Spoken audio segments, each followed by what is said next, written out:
For my presentation, I felt that I was in kind of a good position because I do something a little bit different from what everybody else does here.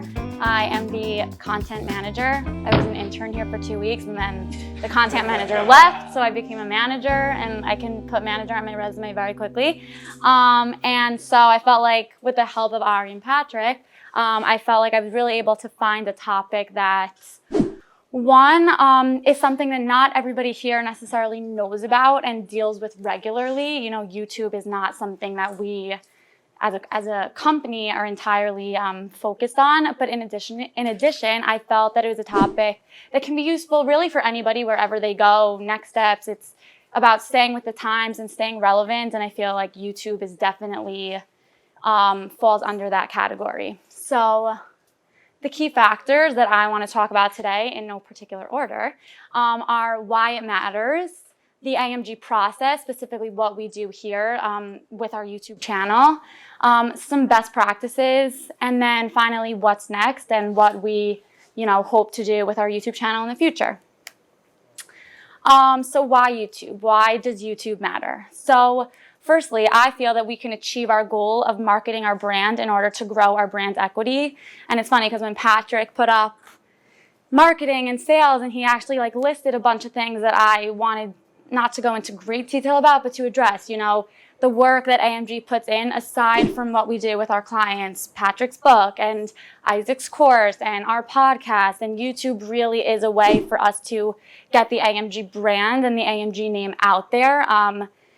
Not only on what we do, but just our name, as a market and as a brand. Additionally, I feel that YouTube is an extremely valuable resource for two reasons. Firstly, 1 in 3 baby boomers researches a product or service on YouTube before they look anywhere else. So, again, about staying relevant, staying with the times, we want to be putting ourselves in a position where, the young generation and people are looking at that platform and medium first. Also, AMG actually is really good, you should all take a look, at producing the type of content that fits really well with the platform. YouTube, in my best practices, I'm going to talk about it, but we produce the kind of content that YouTube likes to see and does well and is proven to do well. So it's about, utilizing the resources that we do best and are good at.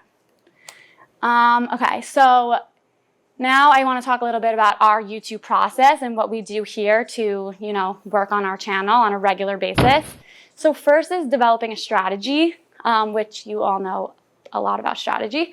So it's figuring out the goals we want that YouTube can achieve. And so, for example, something we're working on right now is driving course sales, So what we're doing is we're repurposing old content from Isaac's Udemy course and setting up shorter videos and teasers. While also it's also important to be mindful, you don't want the teaser to be too long or too much that it gives something away, or that people are then not going to be incentivized to actually, download the entire course. So that's just an example of something that we work on strategy. Then we move over to the development side of things, and this is where our editor, Daniel, I wish he was here, but he's not.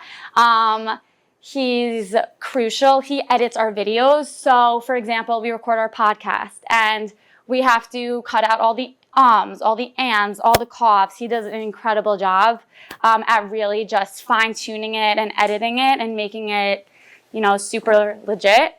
He manages our schedule so that he goes into our YouTube channel, decides when the video should go out. He works on our thumbnails, and then he also creates the teasers, which brings me to my next portion, is where we work on promotion. So that's, I really want to highlight the importance of driving traffic through other channels.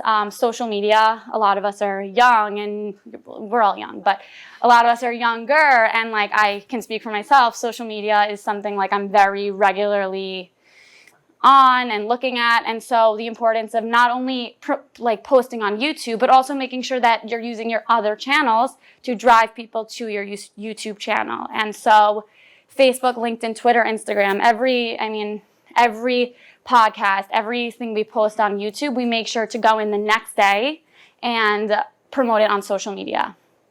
Finally, we look at feedback and this is leaning on analytics. So I took a screenshot I went into our channel and went to the content, and if you look, what I thought was really interesting was the second video, Google ad searches, it's how we drive data growth.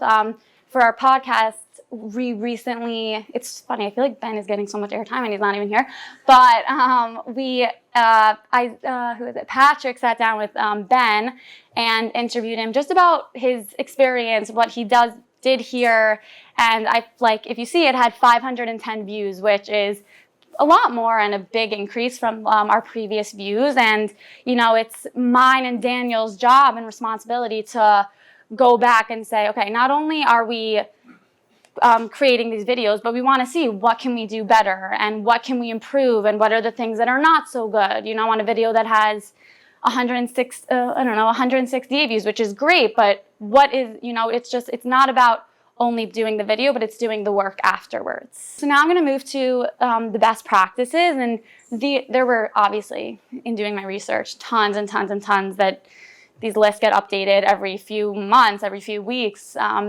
But some that I found that we actually try to incorporate here is creating regular YouTube content. So it's important to post regularly on a schedule. They say that when you want to really amp it up in the beginning, you should be posting pretty much every day or 3 to 4 times a week. The ideal video for YouTube is actually 7 to 15 minutes long. Obviously, the attention span is only continuing to get shorter amongst the younger generation. So above 15 minutes, people really zone out and are not interested anymore. For videos that we try to produce, we always try to keep them between 7 to 15 minutes long. Designing the right thumbnails, including your company logo, writing great titles, including keywords, which you all know the word keywords, and creating calls to action.